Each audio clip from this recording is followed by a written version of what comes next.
혼줄 아니고요. 돈줄 내러 왔습니다. 오늘의 돈줄 리포트 공개해 보도록 하겠습니다. 이베스트 투자증권에서는 영업 총이익에 대해서 이야기하고 있고요. 하이투자증권에서는 잠깐의 흔들림이 있는 기업도 만나보겠습니다. 마지막으로 하나금융투자에서는 게임주 함께 만나보시죠. 먼저 첫 번째 기업은 제일기획입니다. 현재 1.4% 상승하면서 24,350원에 거래 중입니다. 제일기획의 3분기 매출 총이익은 전년 동기 대비 23%, 영업이익은 32% 증가했습니다. 약 50억 원의 일회성 비용이 발생했지만 전분기에 이어서 또다시 역대 최대 분기 실적을 기록한 건데요. 오프라인 마케팅 수요가 확대하고 리테일 물량은 증가하면서 전체 성장을 이끌어줬습니다. 불확실한 대내외 마케팅 환경에도 불구하고 앞으로는 디지털 사업 고성장은 지속하고 자회사 간의 크로스셀링으로 대행 물량이 증가할 것으로 보입니다. 앞으로 더 높은 고성장세를 이어갈 것으로 전망되고요. 상대적으로 경기 영향을 덜 받은 플랫폼 중심의 사업 운영 방식 덕분에 경쟁사보다 빠른 성장이 기대되고 있습니다. 목표 주가를 상향 조정했습니다. 35,000원 보고 있습니다. 두 번째 회사 함께 보시죠. 이번에는 코스모 신소재입니다. 현재 6%대 상승하면서 65,700원에 거래 중입니다. 3분기 호실적에 코스모 신소재의 주가가 강세입니다. MLCC 업계 침체로 이형 필름 수요가 줄었음에도 불구하고 주력 품목인 2차 전지, 양극화 물질 상승세가 이어졌고요. 매출과 영업이익 상승세가 이어지고 있습니다. 목표 주가를 리포트에서는 기존 73,000원에서 9만 원으로 상향 조정합니다. 국내에 전기차용 양극재 공급 가능성이 높아진 동시에 리튬 가격을 반영하게 되면서 판매가 전망치를 상향 조정했다는 이유 때문입니다. MLCC의 경우 업황 부진으로 이형 필름의 매출액과 영업이익이 직전 분기 대비 큰 폭으로 감소했다고 진단합니다. 다만 삼성 SDI향 NCM 양극재의 출하량이 더 증가한 동시에 제품 판가 상승 효과까지 나타나면서 양극재 영업이익은 직전 분기보다 탄탄한 성장을 지속했다고 분석합니다. 목표 주가 9만 원 상향 조정했습니다. 마지막 기업도 함께 볼까요? 게임주입니다. 위메이드 보겠습니다. 5.6%대 상승하면서 55,700원에 거래 중입니다. 오랜만에 게임주들이 다시 주목을 받고 있죠. 그런데 하반기 통상 주목을 받다가도 주가가 밀릴 때면 너무 밀리는 경향이 있어서 망설여지는데요. 이번 리포트에서는 어떤 매력들이 우리의 마음을 움직이게 할지 보겠습니다. 올해 4분기까지 실적 부진은 예상됩니다. 다만 대형 신작 행사와 또 미르 M 글로벌 출시 등을 앞둔 만큼 단기적인 상승 동력은 이어질 것이라는 분석입니다. 매출액의 경우 전년 동기 대비 71% 증가했습니다. 실적은 나쁘진 않죠. 다만 미르4 글로벌도 출시 1년이 넘어가면서 하락세가 가속화되고 있어서 목표 주가는 상향이 아닌 유지를 하고 있습니다. 6만 원 유지해줬습니다. 오늘도 이렇게 세 가지 리포트 알아봤고요. 나머지 두 개는 소장님께서 돈줄 내주세요. 네, 돈줄이 나게 될지 혼줄 나게 될지 오늘도 두 가지 리포트를 엄선해서 이야기 나눠보겠습니다. YG경제연구소 차영주 소장과 함께 할게요. 어서 오세요. 안녕하십니까? 네, 안녕하십니까? 오늘도 저희가 좀 두 가지 굵직한 기업을 골라봤어요. 사실 개인적으로 오늘의 주가 움직임이 가장 궁금했던 종목 중에 하나인데요. 삼성 바이오로직스를 먼저 살펴보겠습니다. 하나투자증권에서 레포트가 나왔고 힘든 시기에 놀라움을 섬사한 3분기 호실적이라고 했어요. 3분기 실적 좋았어요. 그리고 좋을 걸 알고 있었어요. 네. 어땠습니까? 실적이요? 네. 예, 실적이 좋게 나왔습니다. 일단 연결 실적으로 보게 된다면 매출이 한 8,700억 정도 나와서 YOY 기준으로 해서 무려 90%나 증가했어요. 그리고 이제 영업이익 같은 경우 3,000억 정도 나왔으니까 이 역시 YOY 기준으로 90% 증가했습니다. 자, 매출액 8,000억에 영업이익 3,000억이면 계산해 보면 몇 프로 영업이익이죠? 영업이익률? 그 정도면은 한 30%죠. 20 몇 프로? 9천억에 3천억이니까 30%잖아요. 30% 정도 이제 러프하게 그 정도 우리가 계산할 수 있죠. 자, 어떤 기업이 30% 영업이익을 만들어냅니까? 이건 정말 정현 아나운서가 이제 쓰는 웃음을 짓는데 이 웃음은 이제 좋은 웃음이죠. 이렇게 그렇죠. 그러니까 우리나라 그러니까 여러분들 그 영업이익만 놓고 보면 우리나라 기업 중에 30% 넘는 영업이익을 나타내는 기업들이 있어요. 있는데 이게 아마 제가 볼 때는 10손가락 안에 들 겁니다. 어마어마한 거죠. 이게 계속 이제 문제는 이게 꾸준히 유지되느냐 여부입니다. 어찌됐든 호시적 원인으로 보면 뭐 고마진 했던 것들을 많이 팔았고요. 환율 효과 여전히 있었고요.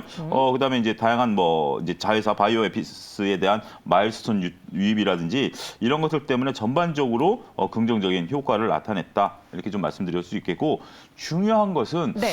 저희가 이제 다음에 준비하고 있는 종목과 좀 차별화되는 점인데 원가 매출률이 45% 정도 됐어요. 그러니까 이제 2분기에 한 49%였는데, 그러니까 이제 매출에서 원가가 차지하는 비율이 굉장히 높았는데 이게 점점 낮아지고 있다라는 거예요. 자, 제품을 파는 데 있어서 원가가, 그러니까 예를 들어서 뭐 10,000원짜리 팔던 거 원가 50%였는데 지금 이제 원가 40%다. 그럼 이윤이 늘어나는 거죠. 이런 기조를 보이고 있다라는 면에 있어서 상당히 고무적이다. 제가 이제 이 방송을 하면서 여러분들에게 강조드리는 게 몇 가지가 있죠. 매출보다 영업이익이 높아야 된다라는 거고요. 두 번째는 마진율에 대해서 우리가 이제 굉장히 많이 얘기를 합니다. 매출이 중요한 게 아니라 얼마를 남겨먹느냐가 중요한 거죠. 그런 부분에 있어서도 삼성바이오로직스가 이번에 또 부각이 됐다. 이렇게 말씀드릴 수가 있겠습니다. 네. 근데 제가 앞서 그런 이야기를 드렸어요. 오늘 같은 날은 그동안 실적이 좋아도 시장 탓에 못 간 종목들이 실적 덕을 보면서 잘 가지고 있는 하루다라고 했는데 아니 이게 웬걸? 삼성바이오로직스는 실적도 예상했던 것만큼 잘 나왔는데 주가가 갑자기 3% 빠지니까 찾다.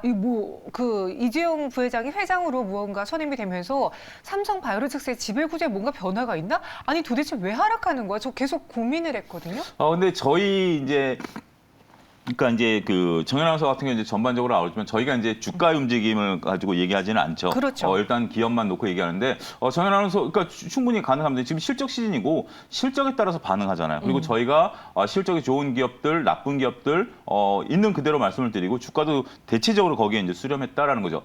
근데 저는 그 실마리를 정현 아나운서 스스로가 얘기했다라고 봐요. 초반에 이렇게 얘기했죠. 삼성바이오로직스 실적이 좋을 걸 알았고 네. 실적이 잘 나왔냐라고 저한테 질문하셨잖아요. 그렇죠. 그러니까 주가는 먼저 반응했죠. 아까 이제 그러니까 제가 이제 생각하는 건 그렇습니다. 다른 주식들 다 빠질 때 삼성바이오로직스 같은 경우는 80만 원대 초반에서 후반까지 미리 올랐죠. 그러다 보니까 이런 것들에 따라서 오늘 약간의 차익 매물들이 나온다라는 거죠. 삼성바이오로직스가 올라간 것은 실적이 좋은 것도 있었습니다만 중요한 트리거가 됐다라는 것은 롯데바이오라고 저는 개인적으로 생각을 합니다. 롯데가 미국의 CMO 회사를 인수를 했고 그게 이제 그러면서 롯데바이오라는 회사를 설립을 했죠. 근데 이제 롯데바이오가 공식적으로 언론에 이제 배포한 자료가 이번 주 초에 나왔고요. 4, 5년 내에 우리나라에 상장을 하겠다라는 계획부터 우리나라에 공장을 한두 개 정도 짓겠다라는 이제 얘기까지 나오면서 삼성바이오가 같이 올랐고요. 또 한 가지 이제 LG화학이 한 8천억 정도 돈을 들여서 미국의 바이오 회사, 제약 회사를 하나 인수했죠. 신약 개발이 성공했고 FDA 승인이 난 거고요. 뭐 이런 것들이 겹쳐지면서 상대적으로 삼성바이오로직스, 셀트리온, 한미약품 같은 주가들이 올랐고요. 오늘은 이제 실적에 좀 따라서 일희일비하는 거지만 중기적인 추세는 뭐 살아있다 이렇게 봐야 될 것 같습니다. 네, 저희 시청자분도요. 일단 어느 정도 가격이 올라와 있는 부근에서 실적이 좋은 게 확인이 되다 보니 약간은 좀 매도하려고 가는 심리가 반영된 거 아닐까라는 의견을 주셨습니다. 그럼 중요한 건 앞으로예요. 3분기 실적 좋을 거 알았고 좋았습니다. 그럼 4분기와 내년 추후에는 어떤 실적을 보여줄까요? 예, 일단은 뭐 내년까지는 좀 조심스럽게 얘기를 하네요. 그런데 지금 이제 두 가지 관점에서 봅니다. 4분기까지도 네. 이 추세는 유지가 될 것으로 보고 있다라는 거죠. 뭐 거기에 특별히 이견은 없습니다. 그래서 올 한 해 내내 전체적으로 봤을 때 이제 보통 우리가 이제 4분기 때 실적 발표나면 한 해 온기 실적으로 얘기를 하잖아요. 온기 실적으로 얘기하면 매출 한 2조 8천억 정도, 영업이익은 한 9천억 정도 나타날 것으로 보고 있기 때문에 굉장히 좋다라는 거죠. 그 근저에는 지금 삼성바이오 하면 여러분들이 중요한 게 뭐냐면 공장이 풀가동되고 있다는 거예요. 이 공장이 풀가동되고 있다는 것이 굉장히 중요합니다. 여러분들 기업들 볼 때 분기 말고요. 사업 한 해가 끝나고 나면 사업 보고서가 나오고 감사 보고서가 나오거든요. 거기 공장 가동률이 나옵니다. 네. 그 공장 가동률도 굉장히 유의미한 거예요. 그렇기 때문에 공장 가동률이 80%가 넘었다라고 보면 거의 100% 가동되고 있다라고 보는 거예요. 아니 왜 80%인데 왜 그래? 라고 하는데 뭐 일부 기업은 100% 뭐 90%까지 되지만 80%가 넘으면 보통 이제 공장이 크면 이제 유지 보수도 해야 되고 뭐 여러 가지 되니까 통상 이제 증권가에서는 80%가 넘으면 공장이 풀가동되고 있다라고 보는데 지금 이제 이렇게 되고 있다라는 거죠. 그리고 내년에 여기에 4공장이 본격적으로 물량을 쏟아내기 시작한다라는 거죠. 그런 부분들까지 보면 굉장히 긍정적이다 이렇게 좀 여전히 보고 있는 상황입니다. 네. 삼성바이오로직스를 갖고 계신 분들 오늘 하락 보고 내가 생각했던 거와 좀 다르다라고 의아하실 수도 있습니다. 그래도 우리가 하루에 일일비하지 말고 이 회사의 앞으로의 방향성과 추후의 모멘텀을 찾아봐야겠죠. 투자 아이디어는 뭘로 볼까요? 일단 준비된 표를 한번 좀 보도록 하겠습니다. 3페이지에 준비된 그림 3을 좀 보여주셨으면 좋겠는데요. 지금 일단 가장 중요한 건 수주잔고죠. 지금 현재 삼성바이오로직스의 CMO 수주잔고가 여전히 이제 점점 늘어나고 있죠. 이 CMO에 대한 부분들은 이제 그런 것도 있습니다. 우리가 이제 갑자기 2020년에 숫자가 한 50% 늘었죠. 4에서 6이라는 숫자로 늘었던 거는 저거는 이제 코로나 백신에 네. 대한 부분들인데 그게 이제 끝났어요. 코로나 백신이 이제 끝났고 FDA에서는 내년도 아까 그 내년도에는 이 지금 현재 코로나 백신에 대한 재고가 많기 때문에 추가 이제 그 발주를 안 한다라고 했거든요. 그게 아직까지 변하지 않았어요. 그러니까 여러분들 코로나 백신 관련주들 요즘 오늘 다시 한번 올라가는 것 같은데 그 글로벌 영향 없습니다. 그 부분 보시고 그렇다 하더라도 이제 숫자가 조금씩 늘어나죠. 이런 부분들이 상당히 긍정적이다라고 말씀드릴 수가 있겠고 연간 수출 부분들도 상당히 좀 늘어나고 있다라는 거죠. 자, 그 밑에 표를 한번 좀 보시죠. 네. 표 4번을 좀 보여주시면 이게 굉장히 중요합니다. 이 표를 보게 된다면 각 공장이 지금 4개가 이제 나와 있죠. 지금 제가 앞서 언급드렸던 1, 2, 3 공장이 풀가동되고 있다라고 좀 말씀드릴 수가 있겠습니다. 우리가 자세한 숫자는 모른다 하더라도 생산 능력을 보면 1공장은 3만 리터예요. 그렇죠. 2공장은 15만 리터입니다. 그리고 3공장은 18만 리터로 점점 이제 했는데 요 3개가 지금 풀가동되고 있고 4공장이 24만 리터입니다. 굉장히 크죠? 3공장 굉장히 큰데 쭉 중간쯤 보면 건설 기간이 올해 11월에 끝나고요. 내년에 이제 본격적으로 매출이 된다라는 거죠. 또 한 가지 여긴 나오진 않았습니다. 여러분 잘 아시죠? 지금 5공장과 6공장을 짓고 있습니다. 네. 이런 부분들을 감안하게 된다면 저는 이제 여기서 이제 좀 하지 않았던 제 뇌피셜을 좀 잠깐 말씀드리면 네. 이재용 이제 회장이 되셨죠. 회장이 되시면서 오늘 삼성물산이 이제 주가가 이제 급등하고 있습니다. 그게 뭐냐면 이제 삼성그룹의 지배구조와 관련해 가지고 이재용 회장의 지분이 많은 게 삼성물산이기 때문에 그런 부분들이에요. 그래서 이제 정현 아나운서도 혹시 지배구조와 관련해서 삼성바이오가 피해를 보는 거 아니야라고 이제 말씀을 하시긴 했습니다. 근데 이제 그 부분은 저는 없다라고 보고요. 저는 의외로 삼성전자는 누구 작품이죠? 이건희 회장의 작품으로 다들 알려져 있죠. 그러니까 이제 심지어 우리가 그렇잖아요. 다들 뭐 임원들이 반대했는데 이건희 회장께서 미래를 보고 반도체를 들여와야 된다라고 해가지고 결국 반도체를 만들어냈다라는 어떤 뭐 사실인지 아닌지 모르지만 우리가 알고 있는 삼성이 스스로 밝힌 어떤 하나의 신화였죠. 근데 이제 이재용 부회장 시절에 항상 하던 얘기가 나는 바이오 쪽에 집중하겠다는 얘기를 계속 강조해 오셨어요. 그러면 저는 이렇게 생각합니다. 이제 이재용 회장께서는 자신만의 뭐 업적이 하나 나와야 되지 않을까 싶어요. 그러면 물론 이제 반도체를 뭐 무시한다라는 게 아니라 바이오도 한번 여러분 이건 이제 제 뇌피셜이니까 여러분들이 한번 고민해 보십사라는 거예요. 이제 맞다 틀리다가 아니라 그런 아이디어도 한번 고민해 보시는 것도 좋지 않을까 싶네요. 네, 삼성바이오는 미래의 먹거리입니다라고도 의견 주신 분이 계세요. 사실 바이오라는 게 우리가 이제는 무언가 좀 평균 수명도 길어지고 어떻게든 건강하게 살기 위해서 노력을 하잖아요. 지금 가장 중요한 게 뭐냐면 네. 지금 이제 우리나라 인구 구조에서 가장 인구 밀집도가 높은 게 1960에서 65년 세대거든요. 근데 지금 잘 아시다시피 지금 이제 정현 아나운서 부서에도 그 세대 분들이 이미 없으시죠. 왜냐하면 네. 그분들이 조금 전까지만 해도 계셨는데 이제 막 퇴직해서 한 60대 정도 되신 분들이잖아요. 환갑 정도 되신 이제 그 연령대가 밀고 올라갑니다. 그러면 제약바이오에 대한 수요는 어떻게 될까요? 늘어나죠. 그런 부분들 보셔야 됩니다. 알겠습니다. 삼성바이오로직스 이번 리포트 챙겨보고 눈여겨볼까요? 예. 뭐 일단은 팩트 체크를 했다라는 건 이제 주가랑 상관없이 팩트 체크를 했다라는 면에 있어서는 한번 뭐 지켜보자 이렇게 말씀드릴 수가 있겠습니다. 이제 눈여겨보자 이렇게 말씀드릴 수가 있겠습니다. 네, 미래 장기 투자 종목이라는 한 줄 평도 얻었습니다. 이번에는 현대건설로 넘어가 볼게요. 하이투자증권에서 레포트가 나왔고요. 잠깐의 흔들림이라고 평가를 했습니다. 흔들리긴 흔들렸어요. 3분기 실적은 어땠습니까? 예, 매출 같은 경우 매출은 늘었어요. YOY 기준으로 한 24% 정도 늘었는데 영업이익은 YOY 기준으로 해서 30%가 감소했습니다. 네. 한 1,500억 정도밖에 영업이익이 못 나와서 컨센서스를 하회했다라고 좀 말씀을 좀 드릴 수밖에 없고요.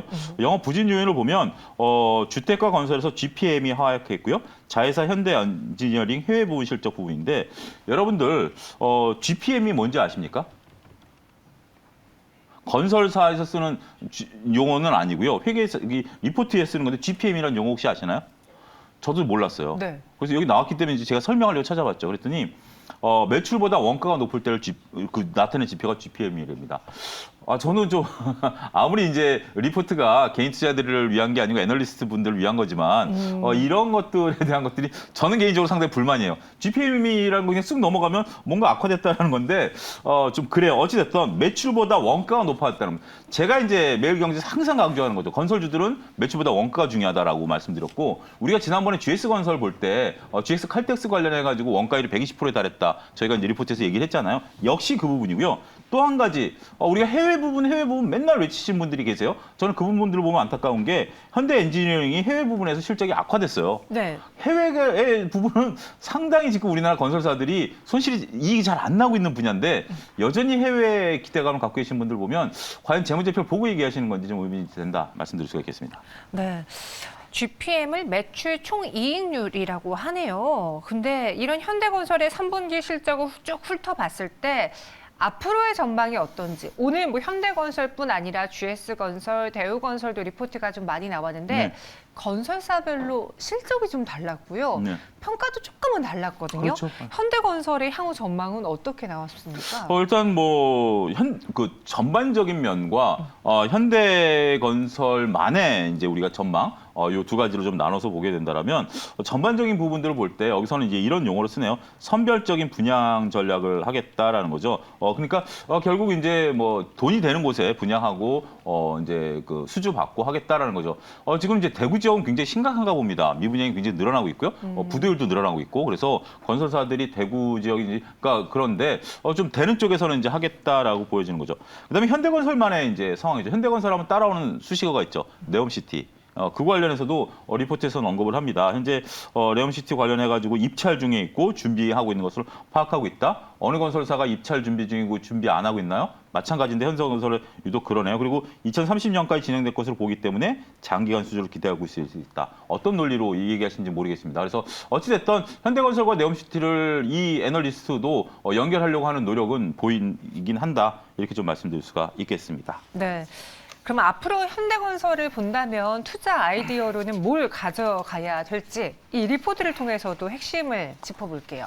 일단 준비된 표를 한번 좀 보여주시면 5페이지 표를 한번 좀 보고 맨 앞장으로 다시 돌아오겠습니다. 5페이지를 한번 보게 된다면 5페이지 일단 준비된 저 그림부터 한번 보죠. 죄송합니다. 일단은 현대건설의 3분기 영업이익 변동표예요. 지금 여기로 뭐냐면 왼쪽, 그러니까 제 얼굴과 가까운 쪽에 있는 거와 제 얼굴에서 멀어진 이제 박스가 두 개가 보일 겁니다. 저 얼굴과 가까운 쪽은 이제 박스가 올라가는 거고 뒤에 있는 박스는 내려오는 거죠. 첫 번째 있는 것은 그 볼륨이에요. 그러니까 매출이에요. 우리가 이제 전반적으로 봤을 때 현대건설 매출이 YOY 기준 30% 늘어났다니까 각 부문별로 매출이 늘어난 겁니다. 주택, 플랜트, 현대엔지니어링 연결적으로 다 늘어났어요. 그 늘어난 걸 깎아먹는 게 이제 이익입니다. 자, 현대 주택건설은 마진, 역마진 났고요. 플랜트 이익을 빼먹었고요. 핸드 엔지니어링 큰 폭으로 이익을 빼먹었고요. 그래서 지금 저렇게 실적이 나왔다라는 거예요. 결국 이쪽에 있어서 GPM이 굉장히 악화됐다 이렇게 말씀드릴 수가 있겠습니다.